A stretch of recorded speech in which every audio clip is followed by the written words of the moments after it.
Well, the Warriors playing the Celtics tonight. If they win, Golden State will become the second team in NBA history to have a 10-game winning streak in 6 straight years. 3D, how has shooting defined their dynasty in really this era of basketball? It's changed the old school thinking, the old school coach that you have to play inside out. And that's why we were just watching the piece laughing that, you know, from Charles Barkley to college coaches to all these, you know, so-called gurus that you cannot win championships by just shooting jump shots. Well, what they've done to me, Tough Juice, is bigger than just shooting, Chris. It's being unselfish and buying into cutting and moving without the basketball. So that's why now, to Clay's point, is that we've kind of gotten used to watching good, quality basketball season after season, meaning that if I get a wide open shot, I take it. If my teammate has a better shot, I give it to him. And if I'm not open, I cut to the basket. That sounds like fun basketball. Yeah, you know what? It's selfless play. And it's not just opportunists on the perimeter. It's shot making on the perimeter. And this is 2, possibly 3 of the best shooting guys we've ever seen at their positions. When you talk about Steph Curry and Klay Thompson, as you get a glimpse of Steph right now with the warm-up, I mean, you could sell out his warm-ups. Yes, sir. Because that's how much people are interested in just watching him in his preparation for the game. And he comes in with the same disposition. He's a creature of habit. And then easy money sniper. When you add a guy like that to the mix, Kevin Durant, he's amazing. He's the only guy I feel like is a wash at that position when you guard LeBron James and playing against him. He's literally a wash at that position. Karam, when you mention the open shots because of additions, the stat already with Boogie in the lineup, the Splash Cousin, that I think he's heard that moniker, the Splash Cousin, already. 90% of their shots are assisted when Boogie is on the court. Why is that happening? Look, because he brings a different dimension, and, you know, me and 3D was just talking about it, you know, prior to the show. We was just saying, like, look, you have two guys that you can play with a lot of their intangibles of the game. Now you add a component like DeMarcus Cousins, a healthy DeMarcus Cousins, one of the top 2 centers in all of basketball, and now you put him on the best team of all of basketball, the defending champs. I mean, come on, bro. How do you guard that? That is a problem.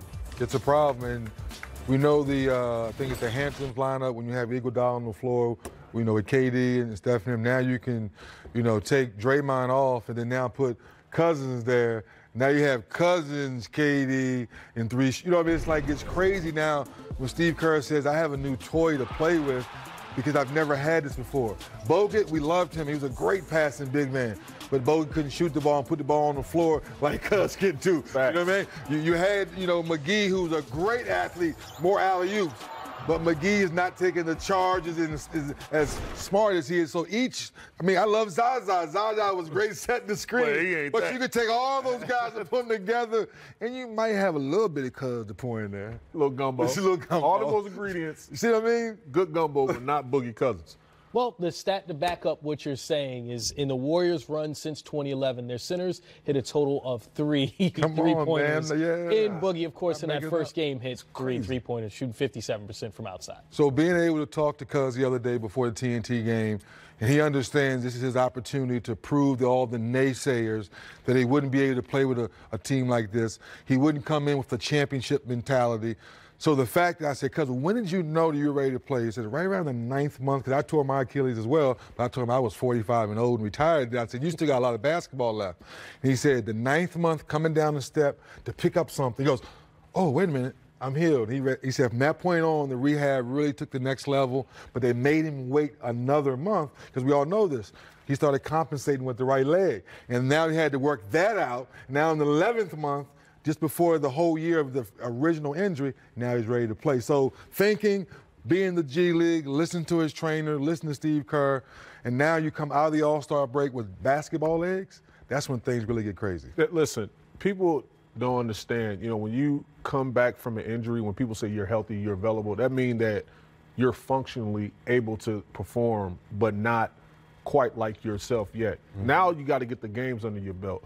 I had something equivalent to the Achilles injury, but I had a patella rupture. It happened with my knee. So it took me all the way to about 25 games for me to really get my basketball legs and conditioning under me, where I was like, I can do everything I once did again. So you see him out there, and he's performing well. He's dunking on guys, slashing 1,000, 1,000 with the ball, finding the seams, following through. But after All-Star break, you're going to see even a better DeMarcus Cousins. That's a problem. Certainly a problem for teams trying to defend the Warriors, but